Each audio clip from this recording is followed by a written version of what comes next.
One of the most profound teachings of Islam I came across after embracing this religion is the concept of ikhlas, or having sincerity, meaning that they do something only to please Allah. That's it. They're not doing it for some ulterior motive. They just want to do something to please Allah, and it's Allah who's going to reward them for it.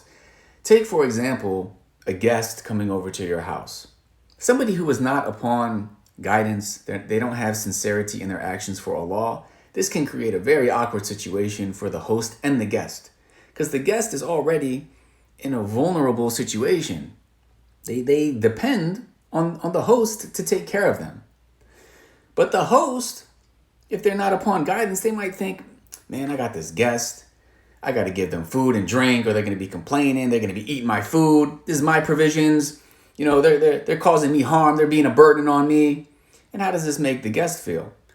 But not only that, let's say that the host does want to provide some things for the guest, but they have an ulterior motive. They want something from the guest. Oh, I'm going to take care of this guest, but he needs to do this or that for me. Point being, when you lack ikhlas and somebody's not doing things for the sake of Allah, it can create a very problematic, weird environment, right? But when you add sincerity to the situation, it becomes beautiful. Why?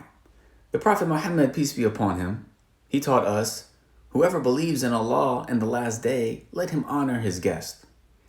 So somebody with ikhlas, they're going to take care of their guest. They're going to give them food and drink and try to make them as comfortable as possible. Why? Not because they want anything from that guest. On the contrary, if they want something from the guest, that's going to take away from their sincerity.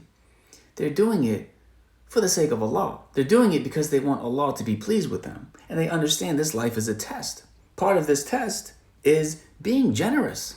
You have a guest. You know what the Prophet ﷺ said. Are you going to take care of your guest and be generous and give? Because who gave you in the first place? Who allowed you to host that guest in the first place? It was Allah. Allah provided you with a home. Allah provided you with food and drink. And Allah can provide you with more.